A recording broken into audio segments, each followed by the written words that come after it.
इस सेगमेंट में हम लोग कुछ मोस्ट इंपॉर्टेंट ऑब्जेक्टिव टाइप के क्वेश्चंस और उसके आंसर्स डिस्कस करेंगे। ये जितने भी क्वेश्चंस आंसर्स हम लोग डिस्कस करेंगे ये सब आपके बीएससी सेकेंड सेमेस्टर फिजिक्स का जो पेपर होता है thermal physics and semiconductor devices, तो उसमें जो थर्मल फिजिक्स होता है उसके 4 यूनिट होते हैं और सेमीकंडक्टर डिवाइसेस के भी 4 यूनिट होते हैं। तो थर्मल फिजिक्स का जो चौथा यूनिट है वो थ्योरी ऑफ रेडिएशन का होता है, उसी से संबंधित हम लोग ये क्वेश्चंस डिस्कस करने वाले हैं। ये इस सेगमेंट का सेकेंड पार्ट वीडियो है। इससे पहले हम लोग फर्स्ट पार्ट में इसी सेगमेंट के 24 क्वेश्चंस यहां तक हम लोग डिस्कस कर चुके थे। अब इसके बाद के जो 20-25 क्वेश्चंस बचे हुए थे उसको हम लोग डिस्कस करेंगे, ठीक है। तो मैं पहले आप लोगों को रिकमेंड करूंगा कि इसके पहले के ये जो हम लोग 24 क्वेश्चंस डिस्कस किए हैं, ये unit number 4 theory of radiation का, इसको आप लोग फर्स्ट पार्ट में देख लीजिए, तब जाके ये सेकेंड पार्ट देखिएगा, क्योंकि उसमें मैं कुछ कॉन्सेप्चुअल पार्ट भी डिस्कस किया हूं। तो आप ये सेकेंड पार्ट देखेंगे तब जाके आपको ये वीडियो ज्यादा अच्छा समझ में आएगा, ठीक है। इस वीडियो को आप लोग जाके हमारे प्लेलिस्ट में चेक कर लीजिएगा। प्लेलिस्ट में जाइए, वहां पे BSc second semester physics important MCQ करके एक प्लेलिस्ट बना हुआ है। वहां पे ये जितना भी ये सेकेंड सेमेस्टर का पेपर है thermal physics and semiconductor devices का, जितना भी 8 यूनिट है, उन सभी यूनिट्स के ऑब्जेक्टिव टाइप के क्वेश्चंस और आंसर्स का डिस्कशन का वीडियो वहां पे सब आपको मिल जाएगा, ठीक। फिलहाल इस सेगमेंट में हम लोग मेनली यूनिट नंबर 4 में भी पार्ट सेकेंड आगे शुरू करते हैं क्वेश्चन नंबर 25 से। यहां पे क्वेश्चन नंबर 25 में बोल रहा है a black body radiates heats per unit area at the rate of 10 to the power 5 watt at 300 degree centigrade.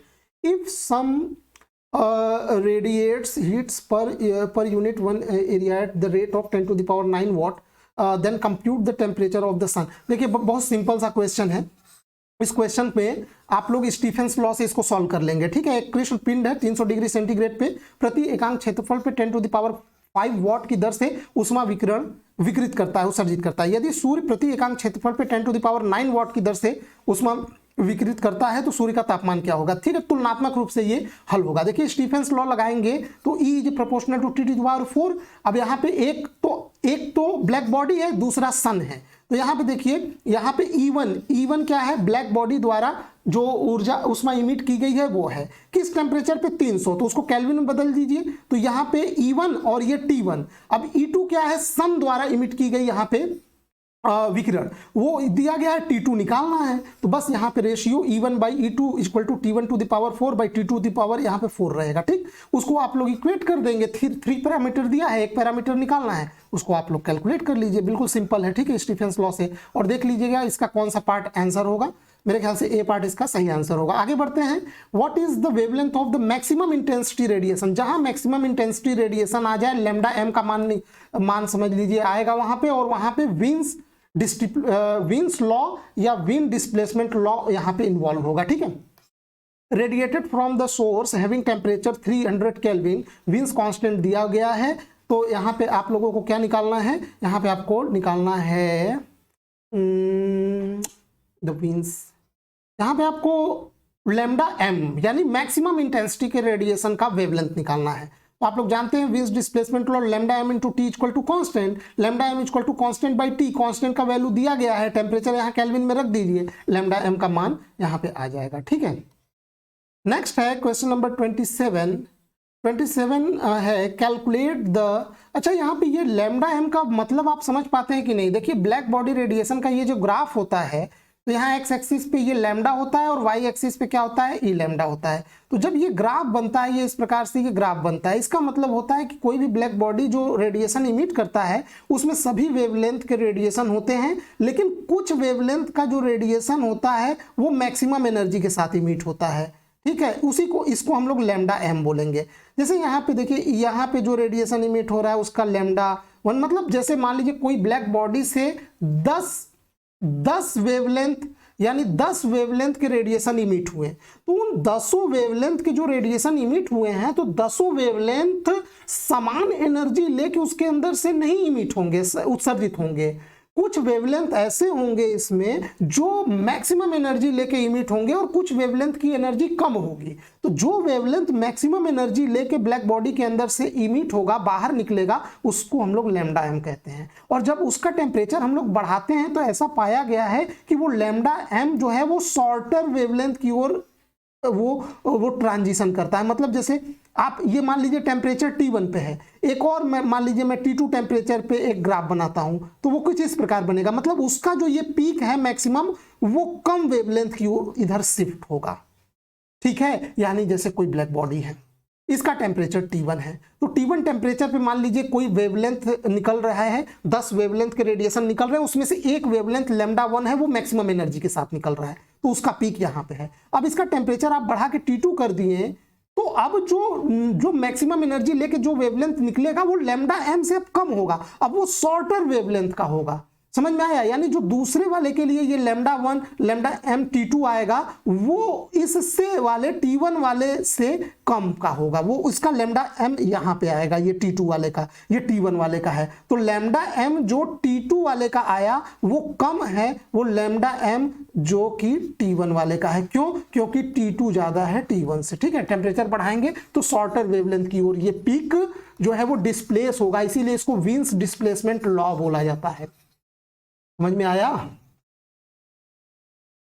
और ये λm इंटू टी कॉन्स्टेंट होता है। अच्छा, क्यों कॉन्स्टेंट होता है? फिर से मुझे बनाना पड़ेगा, क्या करें, थ्योरी वाला पार्ट आप लोग देखिएगा, थ्योरी वाले पार्ट में इसको अच्छे से देखिए। इसका पीक यहाँ पे था, इसका पीक यहाँ पे है, तो जैसे जैसे आप टेम्परेचर बढ़ाएंगे ना, तो ये जो पीक है वो लीनियरली शिफ्ट होता है। ऐसे पीक टू पीक मिला के आप एक ग्राफ बनाएंगे, और इस वाले को ग्राफ को भूल जाइए तो आपको ये ऐसा ग्राफ मिलेगा। ये देखिए, ये ग्राफ है λm का और टेम्परेचर का। जैसे जैसे यहाँ पे टेम्परेचर आप बढ़ाएंगे ऊपर की ओर, तो λm जो है वो किधर शिफ्ट हो रहा है, मिनिमम की ओर शिफ्ट हो रहा है। कहने का मतलब जैसे जैसे आप किसी ब्लैक बॉडी का टेम्परेचर बढ़ाएंगे ना, तो जो उसमें कम वेवलेंथ वाला जो रेडिएशन होगा वो ज्यादा एनर्जी लेके इमिट करेगा, उत्सर्जित होगा, ठीक। बाकी सब अब इतना डिटेल में मैं डिस्कस नहीं करूंगा, टाइम नहीं है, वीडियो लेंदी हो जाएगा। उसके लिए थ्योरी वाला पार्ट जब आएगा तो उसको आप लोग जाके देखिएगा, वहां पे अच्छे से डिस्कस करेंगे। नेक्स्ट है question number 27, calculate the radiant energy of black body at temperature 400 kelvin sigma. ये भी हो जाएगा, ये भी बिल्कुल सिंपल है, आप लोग ये जानते हैं क्या है, E = सिग्मा T⁴। इस फॉर्मूले से आप लोग इसको सॉल्व कर लीजिएगा, बिल्कुल सिंपल है, ये सब हो जाना चाहिए आप लोगों से। The order to magnitude the energy received from sun at earth surface, this surface joule centimetre for -2 second -1। Calculate the order of magnitude of the total force due to solar radiation on earth. देखिए, इसमें क्या करना है ना कि आपको force निकालना है, तो जो रेडिएशन है वो कितना फोर्स एक्सर्ट कर रहा है, तो उसके लिए एक काम करिए, पहले उसका मोमेंटम निकाल लीजिए। मोमेंटम जो है E/c से यहाँ निकाल लीजिए। जैसे ही मोमेंटम निकल जाएगा तो आप लोग जानते हैं फोर्स क्या होता है, फोर्स होता है मोमेंटम इनटू सरफेस एरिया। यहाँ से आप लोग कर लीजिए, यहाँ पे ये फोर्स आ जाएगा, ठीक है। बहुत सिंपल है, सारे पैरामीटर्स दिए गए हैं, इसको आप लोग क्रॉस चेक कर लीजिएगा। Next question number, according to Wien's law λm × t = sc/5 K B where symbol have their usual meaning. ये जो है वो विन्स कांस्टेंट है। तो यहाँ पे आपको निकालना क्या है, units of B, value of B, ठीक है, यूनिट और वैल्यू ऑफ बी निकालना है, ठीक है। तो ये भी तो हो जाएगा, ठीक है, वही λm × t = b। तो अब b का आप लोग ये लैम्डा, ये वेवलेंथ है, ये टेम्परेचर है, तो इसका यूनिट तो आप लोग निकाल ही लेंगे, यूनिट निकाल लेंगे। और यहाँ पे b का मान जो है वो आपको याद होना चाहिए, ये विन्स कांस्टेंट का ये मान होता है, इसको आप लोग याद रखिएगा, ठीक। यहाँ से आप इसको b का मान जैसे ही रखेंगे, h और c का मान आपको पता है, और k जो है वो बोल्ट्जमैन कांस्टेंट है। जैसे ही ये पूरा मान रख देंगे, आप इसको फिर से वापस लाके इसमें पुट कर देंगे, टेम्परेचर आपका निकल जाएगा। नेक्स्ट यहाँ पे क्वेश्चन नंबर 30 है, two bodies A and B are placed inside the evacuated chamber at 27 degree centigrade. The temperature of A is 427 degree centigrade while that of B 627 degree centigrade. Compare the rate of loss of heat radiation from A to B. अब देखिए, इसमें जो है ये Stephen's law आप लोग लगाइए, ठीक है, स्टीफन लॉ लगाएंगे, स्टीफन बोल्ट्जमैन लॉ जब लगाएंगे, ठीक है। ये भी तुलनात्मक A और B दो बॉडी हैं, A और B के लिए separate of Stefan Boltzmann law लगाइए और उसका रेशियो निकाल लीजिए, यहां से निकल जाएगा, ठीक है। ये सब वीडियो पॉज करके आप लोग सॉल्व करिएगा, इसमें समय बर्बाद करने का कोई मतलब नहीं है। A body at temperature 1500 kelvin radiations out of maximum energy at the wavelength दिया हुआ है, ठीक है, टेम्परेचर दिया हुआ है, रेडिएशन मैक्सिमम एनर्जी, ठीक है, maximum radiates out of maximum energy, यानी ये लैम्डा एम का मान दिया गया है, कैलकुलेट द टेम्परेचर। ठीक, तो ये तो और सिंपल है। यहाँ पे ये विन्स लॉ पे wins distribution law sorry wins displacement law से आप इसको सॉल्व करेंगे। लैम्डा एम का मान दिया ही है, टेम्परेचर दिया है, बी का मान आप लोग आपको वैसे याद होना चाहिए। बी का मान शायद दिया है क्या इसमें, बी का मान नहीं दिया है, पर ठीक है, बी का मान आपको पता होना चाहिए, जो विन्स कांस्टेंट है वो रख दीजिए, मान निकल जाएगा। ठीक है, question number 32, which of the following is called wins displacement law. तो ये तो अब आप लोग देखते ही बता देंगे, a part lambda M into T equal to constant, यही होता है विन्स डिस्प्लेसमेंट लॉ। नेक्स्ट है question number 33, what will be the pressure exerted by radiation in perfectly reflecting surface. ठीक, तो इसका आंसर हो जाएगा, ये शायद क्वेश्चन रिपीट हो रहा है, P बराबर 2/3 U एनर्जी डेंसिटी है। The emissive power of the surface of the black body does not depends on, किस पे डिपेंड्स नहीं करता है, तो ये भी शायद रिपीट हो रहा है। टेम्परेचर ऑफ सराउंडिंग पे निर्भर नहीं करता है। ठीक है, टेम्परेचर पे निर्भर करता है, वेवलेंथ ऑफ रेडिएशन और इट्स नेचर। अच्छा, आप लोग एक कंफ्यूजन में होंगे कि कहीं कहीं मैं कह रहा हूं प्योर टेम्परेचर डिपेंडेंस होता है, कहीं कहीं आप कह रहे हैं कि 3 फैक्टर पे निर्भर कर रहा है, एक पे नहीं। देखिए, मैं एकदम क्लियर कर दे रहा हूं, अगर कोई परफेक्ट ब्लैक बॉडी है तो उसका जो रेडिएशन होता है वो प्योर टेम्परेचर डिपेंडेंस होता है। ठीक, इसके अलावा अगर कोई परफेक्ट ब्लैक बॉडी नहीं है, पर कोई भी बॉडी है, कोई ब्लैक बॉडी है, तो उसका जो रेडिएशन का जो डिपेंडेंस होता है वो टेम्परेचर और तरंगदैर्घ्य और उसके नेचर पे भी निर्भर करता है। ठीक है ना, but perfect black body radiation जो होता है वो प्योर टेम्परेचर डिपेंडेंस होता है। नेक्स्ट है question number 35, the average energy of Planck's oscillator. ये भी शायद फर्स्ट वाले पार्ट में ये कराया गया था, क्वेश्चन रिपीट हो रहा है। तो एवरेज एनर्जी क्या होता है प्लैंक रेडिएटर्स का, वो होता है average energy E bar equal to H nu E to the power H nu by K T and -1 ये होता है। तो देख लीजिए कौन सा है, मेरे ख्याल से बी पार्ट इसका सही आंसर हो जाएगा। ठीक, next question number 36, the number of allowed modes per unit volume in the frequency range nu to D nu. ये भी रिपीट कर रहा है, सारे क्वेश्चन सब रिपीट कर रहे हैं। देखिए यहाँ पे सर्च करिए 8 कहाँ पे है, सबसे पहले 8 यहाँ पे 8 pi nu square D nu by C to the power cube. ठीक है, ये इसका ए पार्ट सही हो जाएगा, बाकी सब सही है, 4 नहीं होता है, ये सब गलत है, ए पार्ट सही है। ठीक, नेक्स्ट है question number 37, momentum of the photon, momentum P बराबर h by lambda, most famous formula. ठीक है, इसको याद रखिएगा, P बराबर h बाई लैम्डा। 37 का बी पार्ट होगा। ठीक, नेक्स्ट है question number 38, the thermal radiation belongs to radiation class, thermal radiation belongs to radiation class infrared radiation. देखिए, मैंने बोला कोई भी इलेक्ट्रोमैग्नेटिक स्पेक्ट्रम जो होता है उसमें जो उष्मीय विकिरण होता है, जिसमें उष्मीय प्रभाव होता है, वो इंफ्रारेड रीजन में ही होता है। यानी जो सूर्य के प्रकाश का जो पूरा स्पेक्ट्रम, वैसे तो सन के लाइट में पूरा एक्सरे से लेकर रेडियो वेव तक के पूरे स्पेक्ट्रम होते हैं इलेक्ट्रोमैग्नेटिक स्पेक्ट्रम, पर उसमें जो थर्मल इफेक्ट होता है, जो थर्मल प्रभाव, जो उष्मीय प्रभाव होता है, वो केवल और केवल इंफ्रारेड वाले पार्ट में होता है। ठीक है, अवरक्त किरणों में होता है। Next question number 39, question number 39, which one of the following is correct from Stefan Boltzmann radiation. तो स्टीफन बोल्ट्जमैन रेडिएशन तो आप सभी को पता है, T टू द पावर 4 होता है, E is proportional to T to the power 4। माने कोई भी जो बॉडी है, अगर उस बॉडी का टेम्परेचर T है तो वो जो रेडिएशन इमिट करेगा वो रेडिएशन उसके टेम्परेचर के 4th पावर के प्रोपोर्शनल, ये इसका मतलब हुआ। नेक्स्ट है question number 40, wins radiation law holds for, जो विन्स रेडिएशन लॉ है वो किसके लिए ट्रू है। तो एक बात याद रखिएगा, आपको यहीं पे मैं बता दूं कि जो ब्लैक बॉडी रेडिएशन होता है, अब यहाँ पे थोड़ा सा हम कॉन्सेप्चुअल पार्ट डिस्कस कर लें। किसी भी ब्लैक बॉडी रेडिएशन का ये ग्राफ होता है।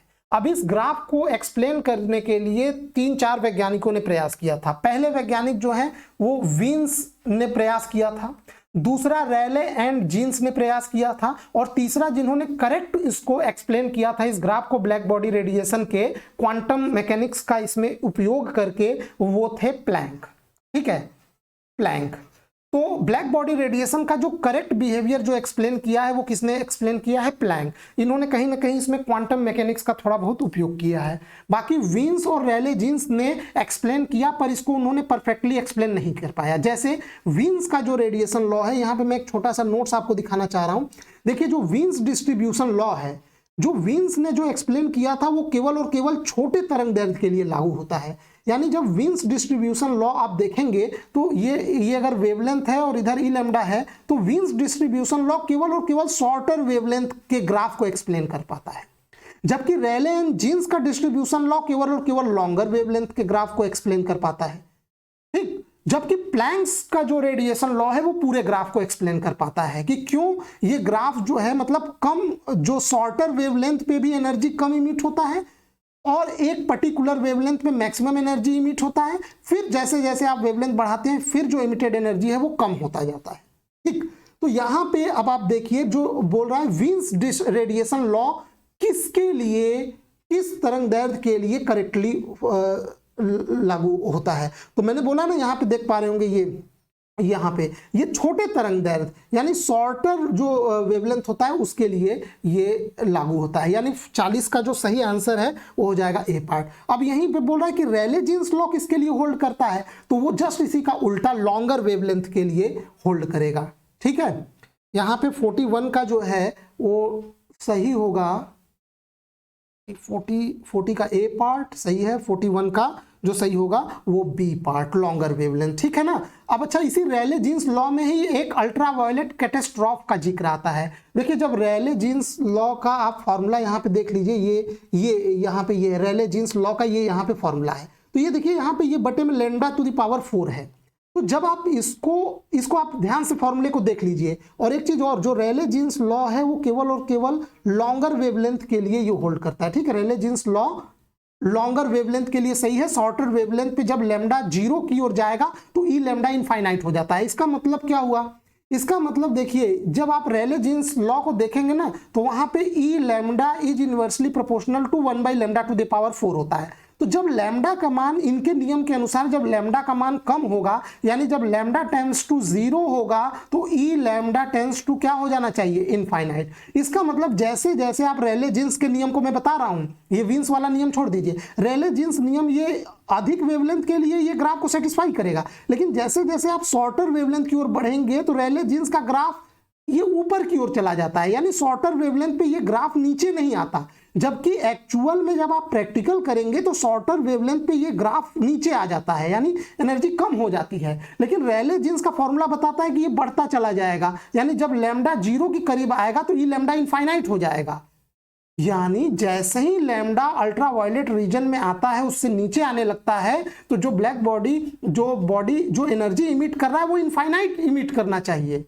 ये थ्योरी कह रहा है, किसकी थ्योरी, रेले और जीन्स की थ्योरी कह रही है, पर प्रैक्टिकली ऐसा नहीं होता। इसीलिए रेले जीन्स का जो नियम है वो छोटे वेवलेंथ के लिए लागू नहीं होता, केवल और केवल लॉन्गर वेवलेंथ पे ये ग्राफ को सेटिस्फाई करता है। शॉर्टर वेवलेंथ पे ये इनका ग्राफ अलग ऊपर की ओर निकल जाता है और एक्सपेरिमेंटल ग्राफ यहां नीचे की ओर झुक जाता है।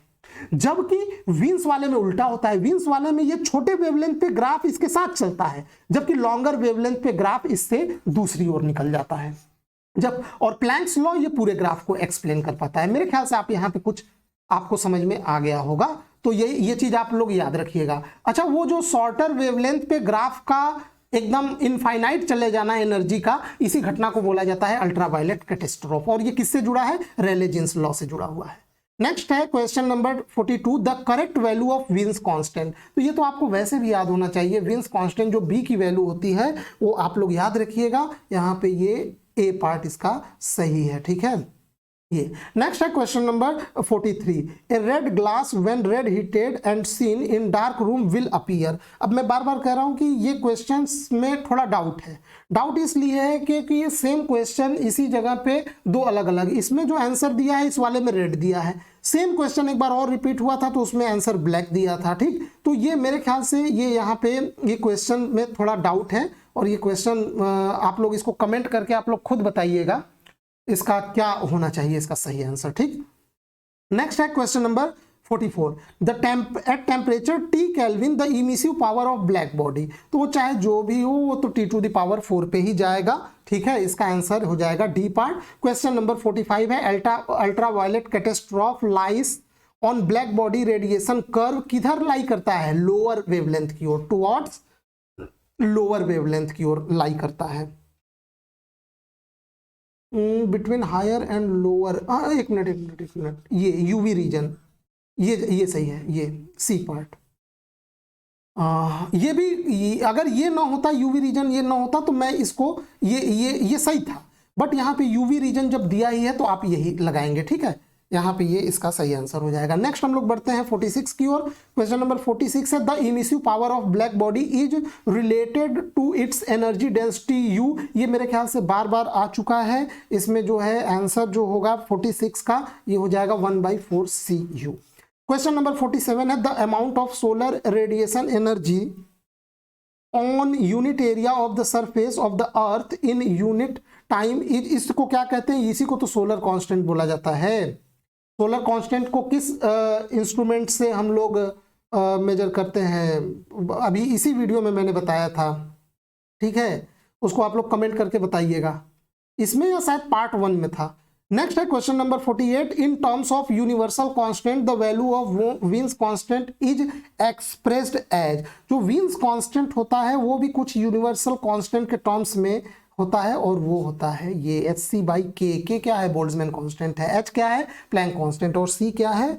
वो है velocity of light in free space, ठीक है। तो यहाँ पे ये पूरा पार्ट ओवर होता है। ये इसका आंसर दिया हुआ है, पर याद रखिएगा कई आंसर्स गलत दिए गए हैं। जो आंसर्स मैंने बताया है उसी आंसर्स पे आप लोग जाइएगा। इसमें कई जगह प्रिंटिंग मिस्टेक है और कुछ आंसर्स भी गलत दिए गए हैं, ठीक। तो इसी के साथ ये पार्ट 2 कंप्लीट हो गया और ये यूनिट नंबर 3 यानी थ्योरी ऑफ यूनिट नंबर 4 है ना, हाँ, यूनिट नंबर 4 यानी थ्योरी ऑफ रेडिएशन के ये क्वेश्चंस का भी ये पार्ट पूरा हो गया। अब हम लोग नेक्स्ट वीडियो में किसी और यूनिट का क्वेश्चंस डिस्कस करेंगे। इस वीडियो में फिलहाल इतना ही। वीडियो देखने के लिए आपका बहुत बहुत धन्यवाद।